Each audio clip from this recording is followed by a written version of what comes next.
Bismillahirrahmanirrahim. Assalamualaikum warahmatullahi wabarakatuh. Perkenalkan, nama saya Ananda Restu dari kelas 6A. Di sini saya akan menjawab soal nomor 3 dari mata kuliah Teknologi Informasi dan Komunikasi. Yang soalnya itu menjelaskan tentang peradaban Islam. Nah, di sini saya akan menjelaskan landasan pembaruan atau revitalisasi pemikiran dan gerakan organisasi Islam. Nah, yang pertama saya akan membahas pengertian revitalisasi. Revitalisasi ini berasal dari kata dasar yaitu vital, yang berarti penting atau perlu. Diberi imbuhan re yang berarti kembali, sehingga revitalisasi dapat dipahami sebagai langkah memperbaiki atau menghidupkan kembali suatu hal yang penting agar dapat memberikan hasil dan pemanfaatan yang optimal. Revitalisasi dapat dipahami sebagai langkah memperbaiki atau menghidupkan kembali suatu hal yang penting agar dapat memberikan hasil dan manfaat yang optimal. Langkah revitalisasi ini sering diterapkan di berbagai bidang, mulai dari bidang industri, sosial, ekonomi, hingga budaya dan agama. Pembahasan yang kedua yaitu pengertian modernisasi atau pembaharuan. Modernisasi atau pembaharuan ini bisa juga disebut dengan reformasi, yaitu membentuk kembali atau mengadakan perubahan kepada yang lebih baik. Dapat juga diartikan dengan perbaikan. Sedangkan dalam bahasa Arab dikenal dengan tajdid, yaitu memperbarui. Sedangkan pelakunya disebut mujaddid, yaitu orang yang melakukan pembaruan. Tajdid menurut bahasa al-Idah wa al-Ihyah mengembalikan dan menghidupkan. Tajdid al-din berarti mengembalikannya kepada yang pernah ada pada masa salaf, generasi muslim awal. Tajdid al-din menurut istilah ialah menghidupkan dan membangkitkan ilmu dan amal yang telah diterangkan oleh Quran dan Al-Sunnah. Terus selanjutnya ada landasan pembaruan Islam. Landasan pembaruan Islam ini terbagi menjadi 3. Yang pertama itu ada landasan teologis. Landasan teologis ini, ide tajdid berakar pada warisan pengamalan sejarah kaum muslimin. Warisan tersebut adalah landasan teologis yang mendorong munculnya sebagai gerakan tajdid atau pembaruan Islam. Selanjutnya masih menurut Ahmad Jainuri bahwa landasan teologis itu terformulasi dalam 2 bentuk keyakinan, yaitu yang pertama, keyakinan bahwa Islam adalah agama universal. Kedua, keyakinan bahwa Islam adalah agama terakhir yang ditentukan Allah Subhanahu wa Ta'ala atau finalitas fungsi kenabian Muhammad SAW sebagai seorang Rasul Allah. Yang kedua, landasan normatif.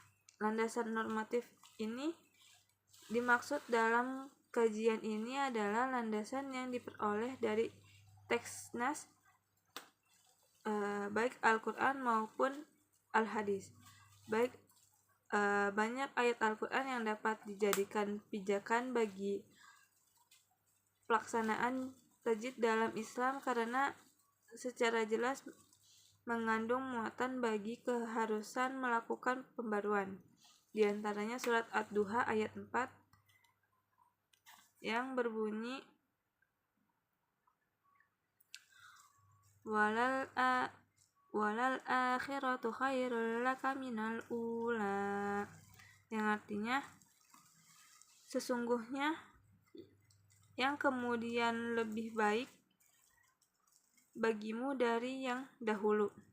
Lalu ayat lainnya adalah surat Ar-Ra'd ayat 11 yang artinya Allah tidak akan mengubah apa yang ada pada suatu kaum sehingga mengubah apa yang ada dalam diri mereka sendiri. Surat Ar-Ra'd ayat 11.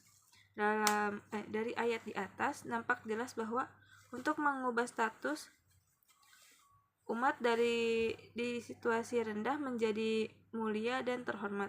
Umat Islam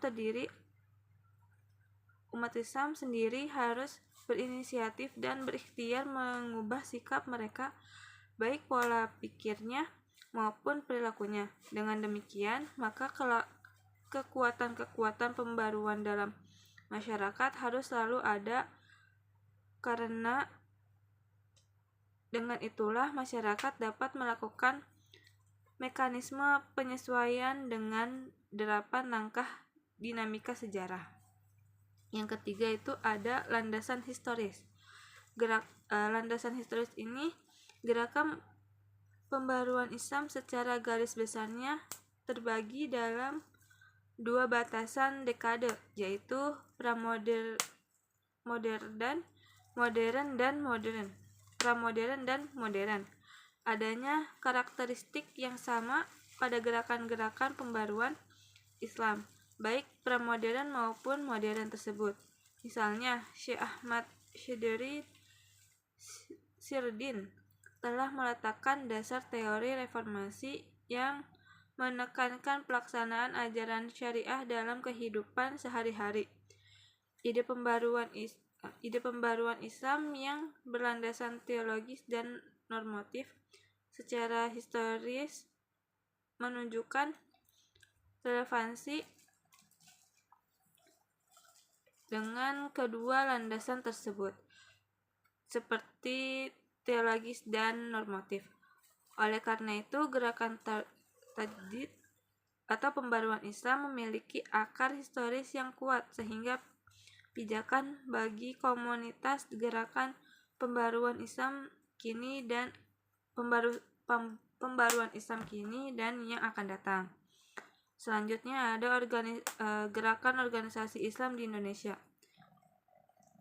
Kemajuan umat Islam di Indonesia tidak lepas dari peranan tokoh dan berbagai organisasi keislaman yang secara aktif melakukan kegiatan amal usaha yang meliputi bidang agama, pendidikan, kemasyarakatan, dan lain sebagainya.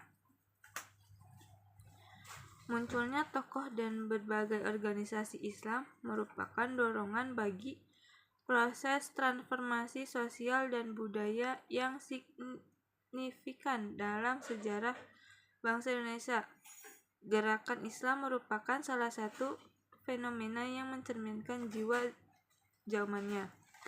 Lingkungan kultural dan sosial mendorong seorang untuk membuat sesuatu dan membangun jaringan, merumuskan masalah, mencari jalan keluar, dan melakukan tindakan reformasi sosial dan kultural.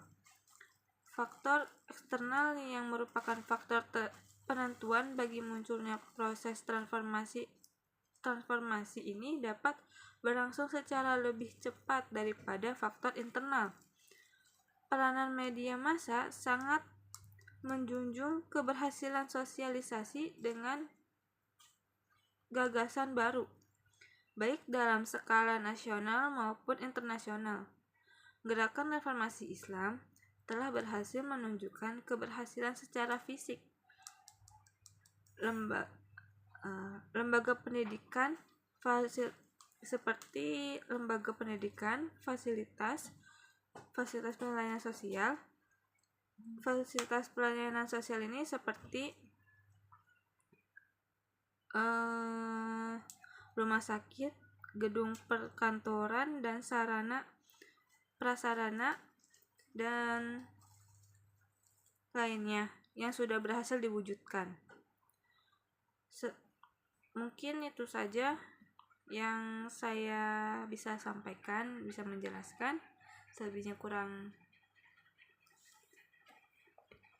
Selebihnya mohon maaf. Wabillahi taufiq wal hidayah. Wassalamualaikum warahmatullahi wabarakatuh.